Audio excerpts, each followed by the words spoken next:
Jeffrey with Real Nifty Vintage, and it is Thursday, about 11 o'clock. In a few hours, I will go over to a resale shop. Actually, it's that shop that I went to last week where you get whatever you want and then you make a donation. I'll go there. They're going to have it for their second week, and then they'll be done for at least 3 or 4 months, and then they'll do it again in the fall. But I just wanted to show you something that sold. Here are some merry-go-round glasses. These are frosted Tom Collins glasses. I've sold ones before, not like these. The first set I sold were really cool, but this set here is pretty nice too. So I did a silly thing. Over the past 2 weeks, I put everything in my shop on sale, a percentage off sale. But before I did that, I raised the price of everything so that whenever I put it on sale, I wasn't actually losing any money. So it was a little bit of a, it's kind of a game, the whole thing. But I did have a lot of orders come through. But it was, the reason I did it was because it's the Etsy sale event for turning 13. So I went ahead and did that. And I had some good orders come through. Now, the thing about it is I turned the sale off. And these last few days, I've been trying to get my pricing all correct, but I've been having orders come through and the pricing is kind of low. So the reason that happened was somehow or another, Etsy's bulk editing feature isn't quite right, maybe, or maybe I did it wrong, but I raised the price of everything in my shop by a certain percentage, and then I marked everything in my shop as a sale for a percentage off. Well, then I thought I'd just go in there and do it backwards and take the sale off and then lower everything in my shop by that same percentage that I originally raised it. Well, I did that, but now all of a sudden a lot of my listings are the wrong price and way too low. So this isn't way bad, but $32 these went for, and that includes shipping. So the shipping is going to be kind of a hassle. They're glass, so they do take a little bit more time to pack, but these are going to go probably in a 4-pound box, maybe 3. I'm going to say 4 though, with all the material that's involved. So I might net maybe 15 or $20. It's going to South Carolina, so I'll probably net around $20 on these, but it's still not the best. These are really cool glasses. Then again, I've had them for a long time, and I am frankly okay with seeing them go. I'm trying to get some more room in my Etsy room, and I've already pulled some things from my store that's just not selling. There's that Tang picture. I'm pulling that. I'm putting that online, or I'm putting that in my booth. And I've those carafes down there. There's a Mickey Mouse one and some strawberry shortcake ones. They're just heavy. And I think when I was going through my store, everything was like the wrong price. And I noticed that those were $12 with shipping included. And I about fell over. I was happy that nobody bought them in the couple days that I didn't notice that. But I pulled them off of there. So I'm going to put those in the booth. Try to at least. So yeah.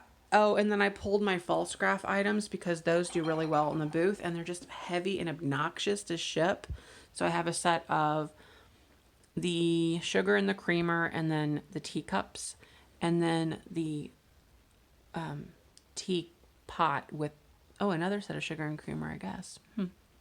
So I pulled those. Yeah, and I don't know, mostly it was things that were old, things that I've had for a long time. I actually need to come here and physically pull them. There's a big bowl right here. It's Anchor Hawking Sereno in the avocado green. So it's a big bowl. And then I have a pitcher around here somewhere of the same material. And the pitcher's heavy. And it's just, I've had it in the shop for probably about a year now. It's down there. It's behind this blue one. It's back there. And this one here may go in the booth as well. It's a Westinghouse pitcher without the lid, but it's in a beautiful cobalt blue. So yeah, I've just been doing that. And that was sort of a little mistake that happened. And I sold a couple things for a little bit less than I'd like. But all in all, that's okay. And, it's fine.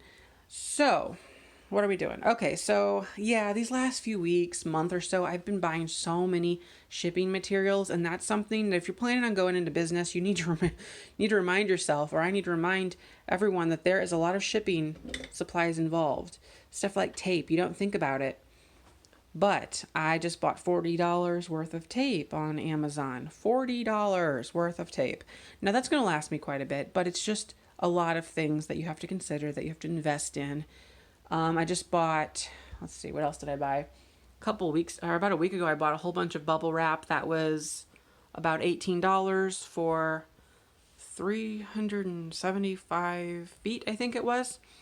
And then I just bought some more boxes. They're actually out here. So there's my bubble wrap I just bought. And then I bought these boxes. That was $40 for that set. This is 100 boxes here. This stuff here is free from the USPS. They're the 12 by 12 by 8 boxes, but they don't have anything that's like smaller really. They have 7 by 7 by 6, but nothing that can go first class. And so I got my boxes and I use these for first class shipping because it's cheaper. And there's the 776s there. But let's see, outside of that kind of stuff, there's just so many costs that go into running a business like this. Even down from these little cards that I put in the packages. I've got, business cards printed. There's poly mailers that I get every now and again. I've bought these in the past. They're really handy to have whenever you're trying to save on shipping.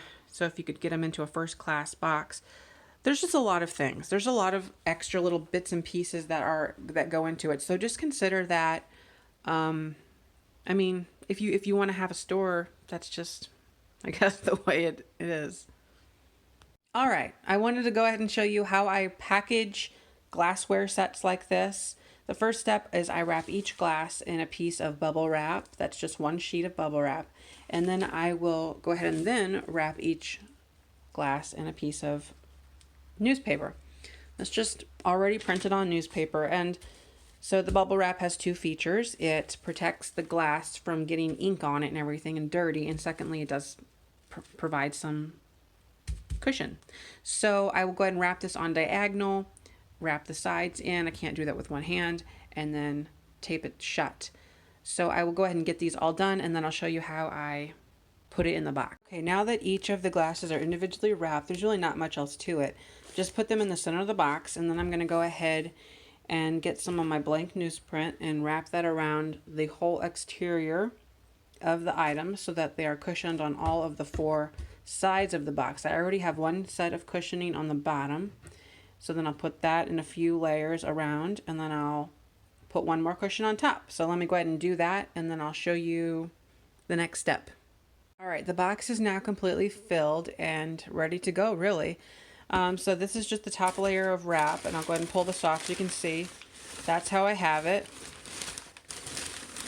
We've got the glasses in the center, paper on all sides, and so it's pretty much good to go. You just need to put your second layer or your top layer of paper on top here. And then what I like to do before I wrap it all up is I will put, sometimes I'll put it on the scale, see if I'm really close to hitting the next pound, or what I need to do, if I can change things up a little bit. But then before you tape it all up, you should close up the flaps and then hold it in your hand and give it a little shake and see if you feel any movement in there or anything like that before you tape it up, because then you can make your adjustments as you need to. There should be no movement inside the box, because that's just going to add to the chance that the glasses are going to we've done our best to protect each glass, but if they're nice and tight together, they don't have to be like you squishing each other, but there should not be movement when you just shake the box. That's harder to accomplish with heavier items, like heavy glasses, because they will want to move a tiny bit. But you just have to do your best with that and put ample padding in between the glasses when they're heavy glasses and they're prone to moving slightly. But these lighter glasses like this, they should be okay, as long as you protect each glass and then you put padding on all 6 sides, top, bottom, and then all the four sides of it, they should be pretty good. So I'm going to go ahead and wrap this package up and we're going to weigh it. All right, I went ahead and wrote 4 glasses. 4 is how many pounds it is, and glasses is because it's glasses. The actual weight was 3 pounds 7 ounces, so I did not feel guilty at all. I'm right in the middle, so go ahead and round up to 4. And it's all taped up. So now I need to print out my label. I do write what it is because on days whenever I have, more than 1 or 2 items, I will easily forget what's in each box, and this helps me out tremendously. Some days I have 10, 12, 18 packages to send out, especially on a Monday. So have to do that. I print all my labels out at one time because it's easier that way than doing one at a time for each package. You can do it however you want, but I like to do everything in stages. So I package everything and then I print the labels of everything.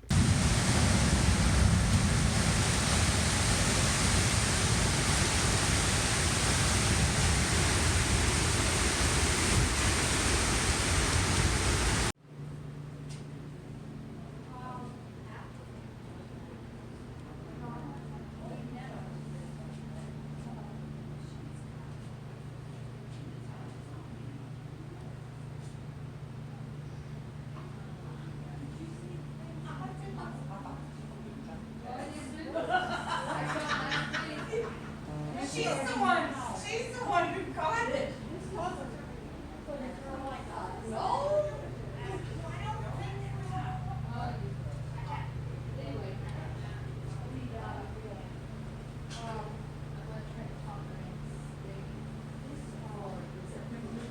Oh, absolutely.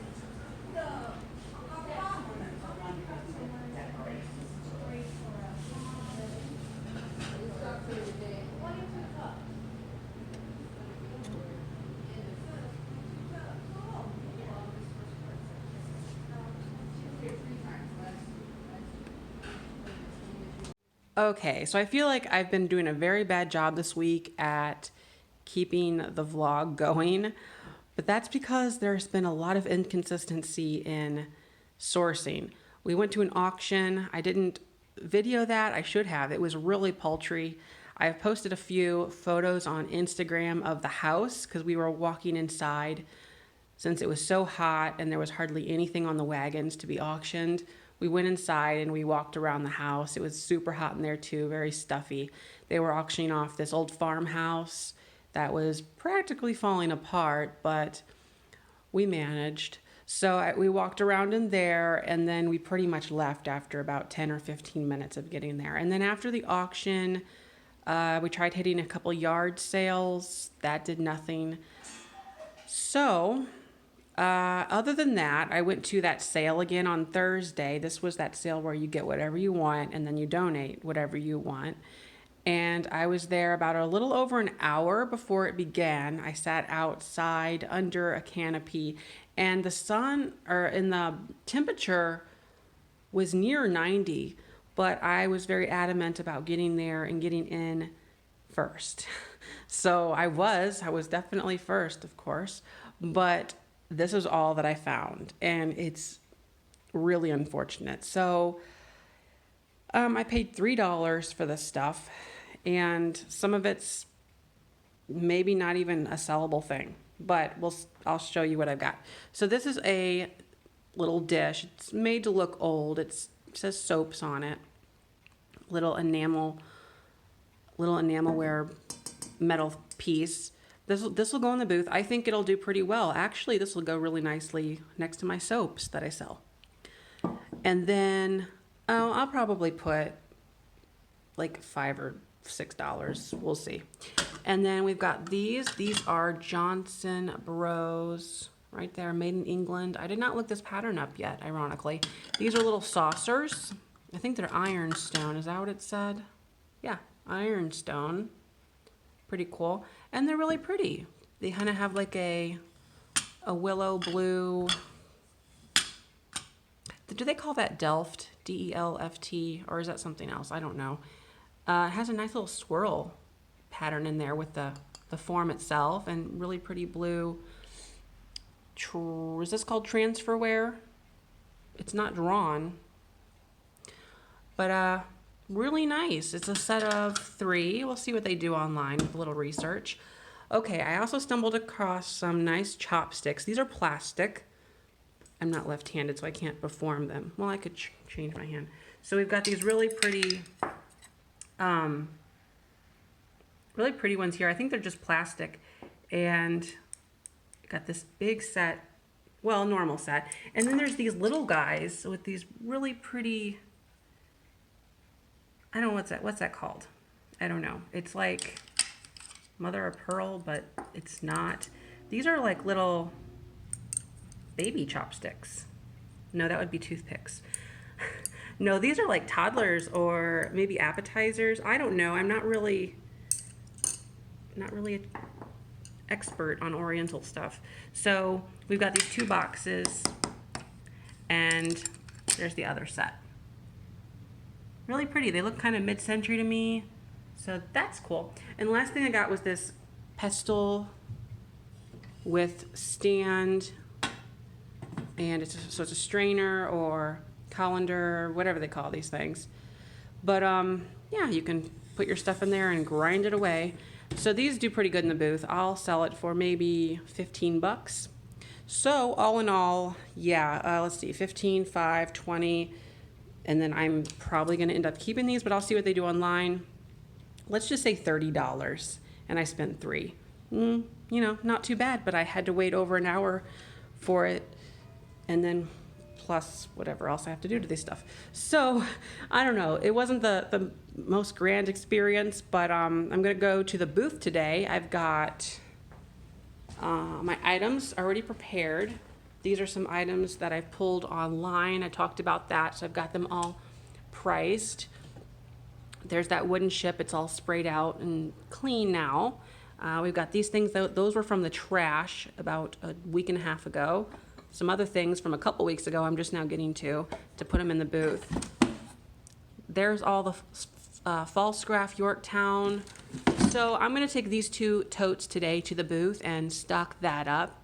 Hopefully they have my check. They usually don't have my check available right after the 1st. It takes them about a week or so to get all of the tickets wrote up for all the vendors.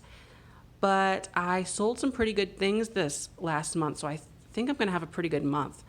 Actually, my prior month was really good as well. So online sales kind of hit or miss a little bit, but the in-person booth sales were pretty good. So I'll take those 2 to the booth, and I'm just going to go ahead and wrap up the video right here. I don't have anything else urgent to say, so thanks for watching, and let me know in the comments below what you thought. I know it was pretty dismal, like I said, with the haul, but hope you enjoyed it either way. And don't forget to like, comment, and subscribe. Bye-bye.